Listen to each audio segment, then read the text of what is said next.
El nombre de MAPPA se ha hecho famoso por varias razones en los últimos años, ya sea por encargarse de la temporada final de Shingeki no Kyojin, por animar el más reciente éxito del shonen Jujutsu Kaisen, por traer de nuevo a la vida a las idol zombies favoritas de todos y también por la sistemática explotación laboral de sus trabajadores. Una de cal y otra de arena. Bienvenidas nuevamente a Nerdro, el canal de YouTube donde hablamos en serio sobre cosas que no existen. Mi nombre es Pablo y en este video vamos a estar hablando un poco de las pésimas prácticas laborales que tiene el estudio MAPPA. Sin embargo, ellos no van a ser nuestro único saco de boxeo. No nos vamos a dedicar solamente a mencionar lo que ellos hacen mal, sino que nuestro objetivo es ir a por toda la industria. Si les gusta este tipo de contenido, estoy subiendo videos todas las semanas y con suerte con mayor frecuencia, así que si les interesa apoyarme pueden dar un like, suscribirse, apretar la campanita, compartir con sus amigas. Todas esas cosas que los youtubers siempre les piden, bueno, en verdad son de gran ayuda y lleva tan solo unos pocos segundos. Mientras tanto, nosotros podemos ir adentrándonos ya en el maravilloso mundo de la explotación laboral. Suena como una multinacional ya.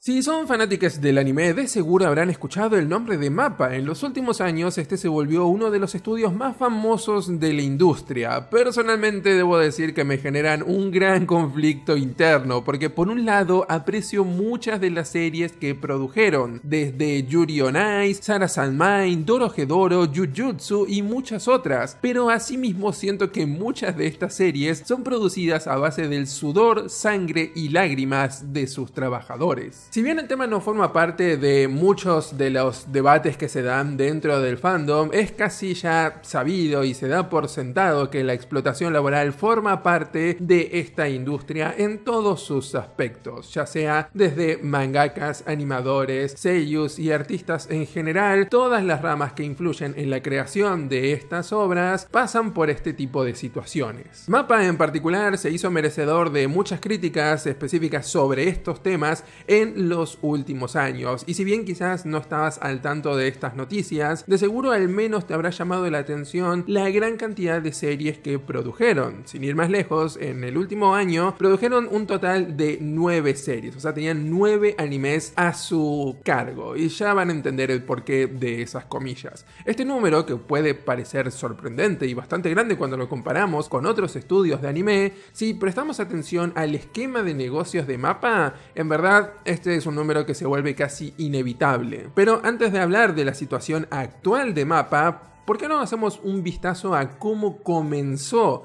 este estudio? Estudio MAPPA fue fundado en 2011 por Masao Maruyama, la M de MAPPA. Por si no lo saben, Maruyama es una leyenda en la industria. No solo es el fundador de MAPPA, sino que unos años antes participó como cofundador de, no sé, un pequeño estudio que quizás escucharon nombrar, Madhouse. En Madhouse trabajó con grandes creativos, pero al ver que este estudio se estaba convirtiendo en un asfixiante ecosistema corporativo, decidió irse en búsqueda de encontrar una posibilidad para tener mayor libertad creativa. Irónicamente, años después se terminaría yendo de MAPPA por exactamente esa misma razón. Maruyama dejó su cargo en 2016 y dejó en su lugar al productor Manabu Otsuka. Este cambio, para fortuna del estudio, llegó en un momento en el que muchas de sus series estaban teniendo una muy buena recepción, y eso ayudó a despejar las incertidumbres que un cambio así generaría en otras circunstancias en este ambiente empresarial. Sin embargo, cabe destacar que la buena recepción no siempre va acompañado de un buen desempeño económico, y la verdad es que investigando un poco el modelo de negocios y la situación actual de MAPPA, me sorprendió ver la poca injerencia que tienen en los animes que ellos producen, incluso cuando estos son animes originales. Los animes tienen comités de producción que que son genuinamente todas las partes interesadas en hacer plata con estos proyectos. Cuando uno dice que tal anime es de un estudio, esta afirmación no es del todo exacta. La verdad es que un anime es propiedad de varias empresas, entre las cuales se encuentran editoriales, en caso de que se traten de adaptaciones de mangas o de novelas ligeras. También están las empresas de música, las que licencian los temas, las que hacen el merchandising, etcétera, de todo un poco. En algunos de estos casos, los estudios de animación tienen una voz fuerte que tiene que ser escuchada, tienen poder de decisión, pero si nos referimos a MAPPA específicamente, ellos tienden a ocupar un lugar muy bajo en los comités y por lo tanto no solamente no tienen un gran poder de decisión, sino que no se benefician masivamente de una manera económica como los demás participantes. Es por eso que el éxito y la prolificidad de MAPPA es una especie de ilusión. De los 20 animes de televisión que han producido en los últimos 5 años, MAPPA estuvo en el comité de producción de tan solo 3. El estudio tiende a ser poco más que mano de obra contratada. Con esto, siendo tenido en cuenta, la verdad es que MAPPA necesita forzosamente tomar a su cargo la mayor cantidad de series que pueda para ser económicamente viable. Así que sí, es cierto que este es un estudio que se anima a producir series que quizás ningún otro estudio haría, pero esto no es por una búsqueda creativa como sucedía en los tiempos de Maruyama, sino porque necesitan tomar todo lo que puedan para ser viables. Otra ilusión que se genera es cuando se habla de la cantidad de trabajadores que MAPPA tiene a su cargo. Actualmente la empresa lista unos 200 empleados y si bien las proporciones actuales y la distribución de sus cargos no se difundió, o por lo menos yo no pude encontrar, sí pude ver cómo era la situación en los años en que Maruyama se fue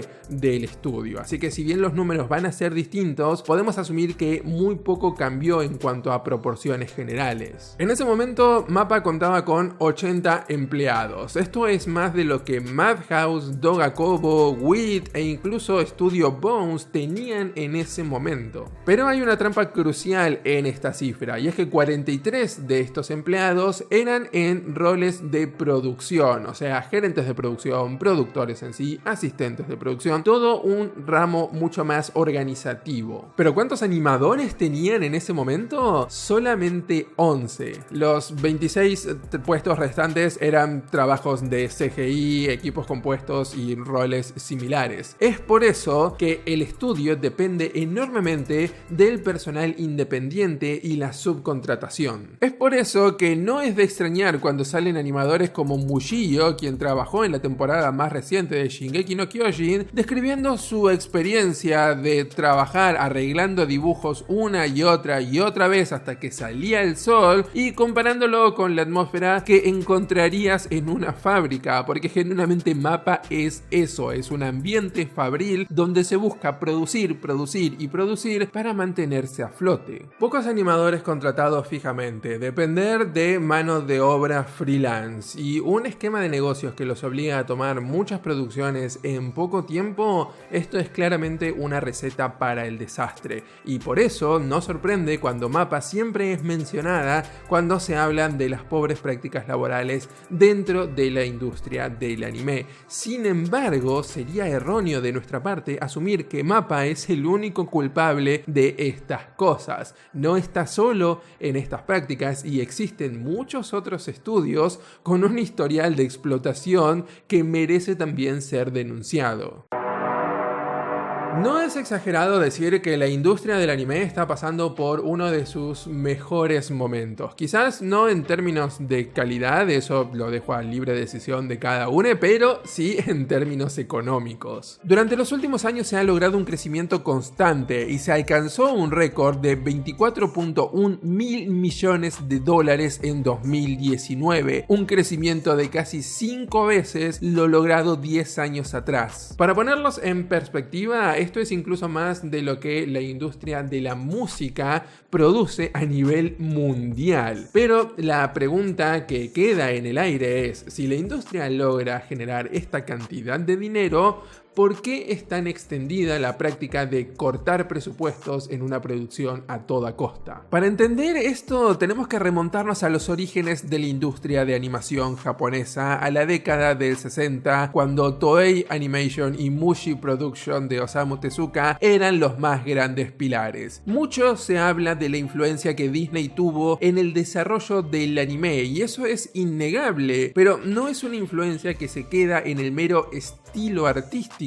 sino que también se copió un modelo de producción. Disney en esa época tenía lo que se llamaban apprenticeship, un modelo donde estudiantes se formaban bajo el estudio y de esa manera aprendían mientras trabajaban en producciones grandes. En Japón esta práctica se tomó, pero no para cultivar un estilo interno dentro del estudio, sino que mayormente fue una buena excusa para jerarquizar y poder así dar un sueldo acorde a cada uno de los puestos. Era una manera perfecta de darle a estos aprendices un sueldo paupérrimo. Además, al ser aprendices y no trabajadores full time, eran mucho más fáciles de explotar. El ambiente hostil de trabajo generó grandes huelgas en momentos donde el sindicato de animadores estaba tomando una revitalizada fuerza. Acá cabe destacar la figura de Hayao Miyazaki, que era secretario del sindicato y tomó un rol vital en las acciones de protesta. Toei respondió con ciertas mejoras, pero ni lentos ni perezosos decidieron recurrir a una mayor cantidad de trabajadores freelance para con quienes no tenían tantas responsabilidades. Con los años esta práctica se volvió estandarizada y ya para los 90 el boom del anime coincidió con el boom del neoliberalismo en Japón, lo que significó una desregulación gubernamental en la industria y las prácticas predatorias de las empresas se volvieron endémicas y difíciles de eliminar. Hoy en día, cuando los comités de producción establecen el presupuesto de los animes, existe un precedente establecido desde hace mucho tiempo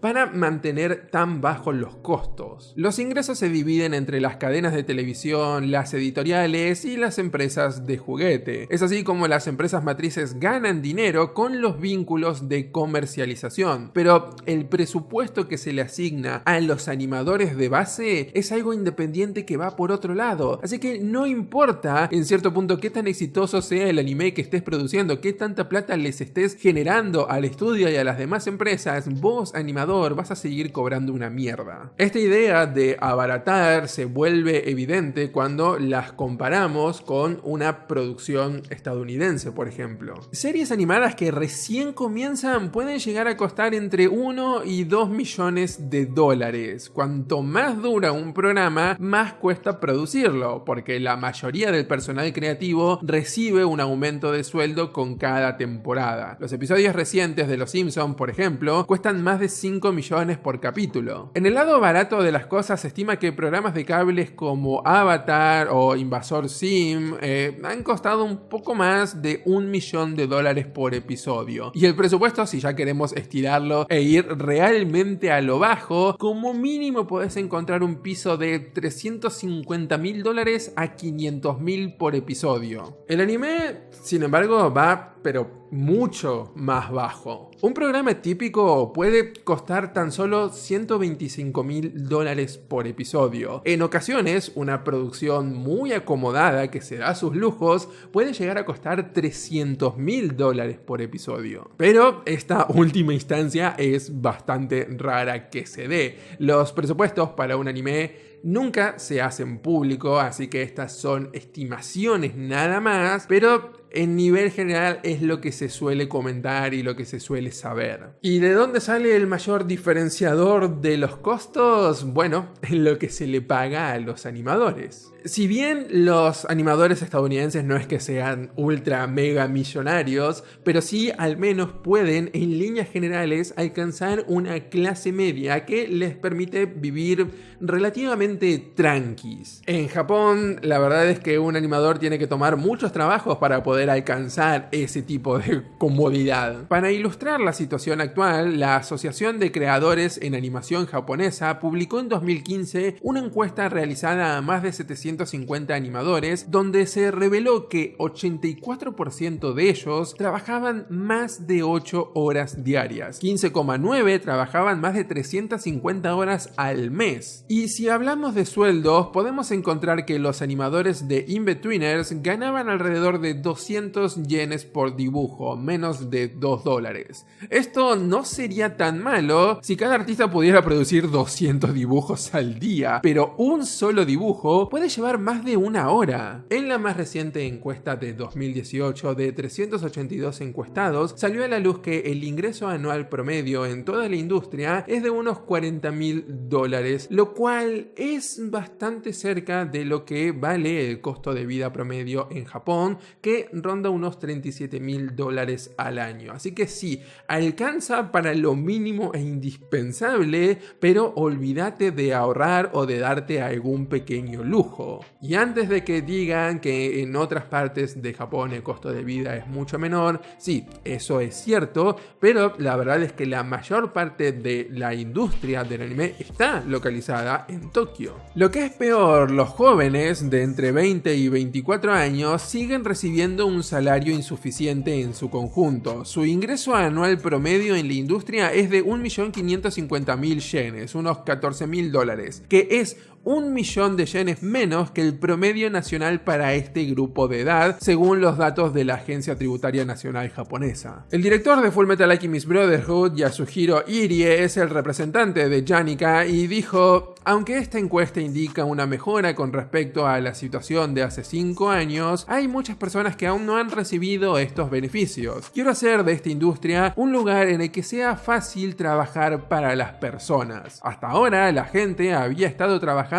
por episodios o series, pero la cantidad de títulos y el número de estudios está aumentando. Muchas empresas de producción se dan cuenta de que si no reprimen a los animadores, no podrán completar sus proyectos. Como resultado, los animadores ahora reciben ofertas por periodos más largos y cobran recién cuando esos periodos finalizan. Como dijimos, MAPPA no es un estudio que esté solo en esta situación. En 2020, Studio Trigger, uno de los estudios de animación más conocidos de Japón, llegó a un acuerdo con ex empleados tras un arbitraje sindical. La disputa se debió a la mala aplicación por parte del estudio del sistema de trabajo discrecional del país. Este sistema permite a los empleadores pagar al personal un salario fijo independientemente de las horas trabajadas. Así que no creo que sea muy difícil ver cómo una industria puede llegar a abusar de esto para evitar pagar horas extras, lo cual fue precisamente el problema con Trigger. Madhouse, por ejemplo, fue acusado recientemente de violar el código laboral. Los empleados trabajaban casi 400 horas al mes y habían pasado más de 37 días consecutivos sin haber recibido ni siquiera una jornada de descanso. El suicidio de un animador masculino que trabajaba en este estudio, que ocurrió en 2014, fue clasificado como un incidente laboral, luego de que los investigadores descubrieran que esta persona había trabajado más de 600 horas en el mes previo a su suicidio.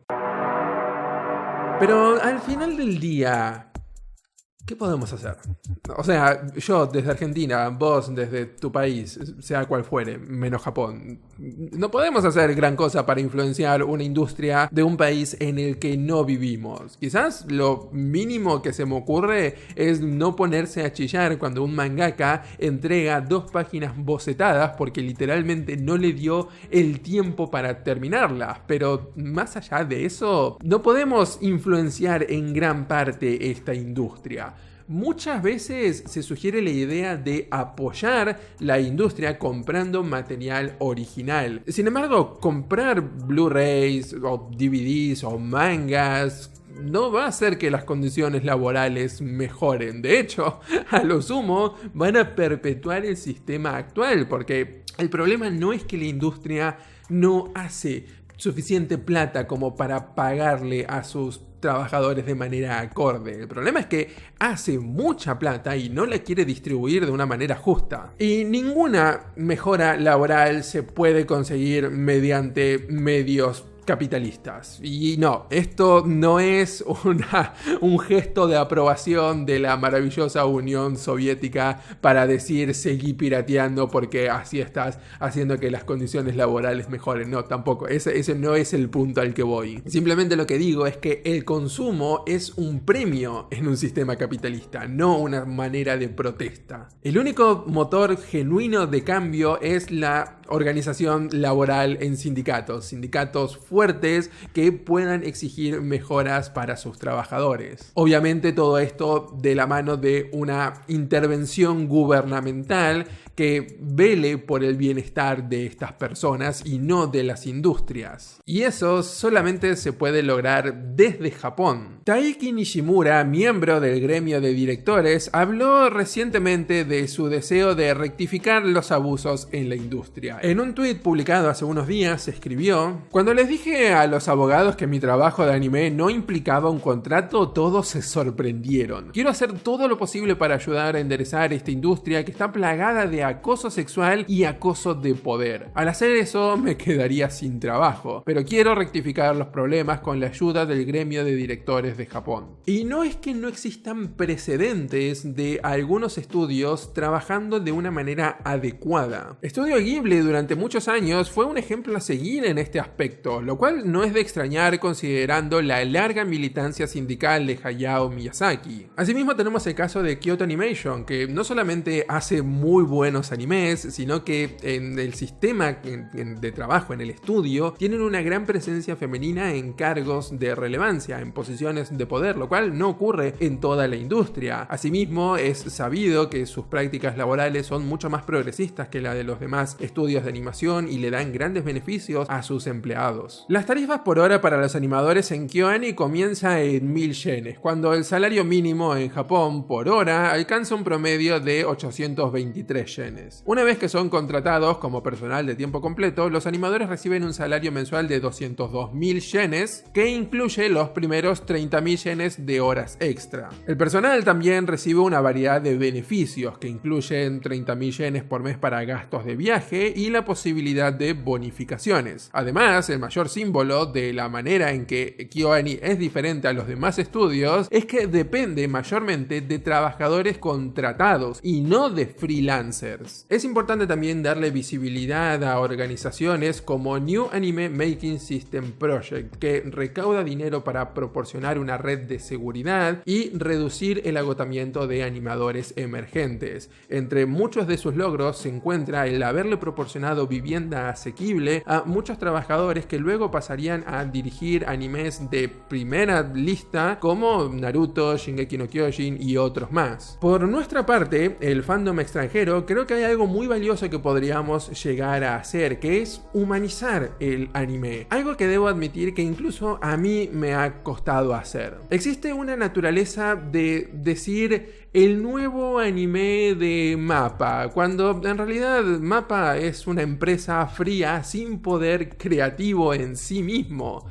Las corporaciones no hacen películas, series, anime, nada de esto. La gente es la que lo hace. La gente, los trabajadores con poder creativo son los que llevan adelante estas producciones que tanto nos gustan y que tantas alegrías nos han traído. Y es muy triste cuando te pones a pensar que es fácil mencionar 10 estudios de animación. El fan promedio del anime de seguro puede hacerlo también, pero si le pregunto que me mencione 10 animadores, 10 directores, 10 in-betweeners, no va a poder hacerlo. Y esta es la gente responsable de entregarnos esta serie. Sin esta gente, el anime no existe. Es cierto, esto quizás suene a poco, pero mucho más no podemos hacer. De nuevo, esto es Japón, es otro país donde no estamos viviendo, no podemos influenciarlo. Pero si te sentís mal por los pobres animadores japoneses que están siendo explotados laboralmente, no te preocupes, estoy convencida de que en tu país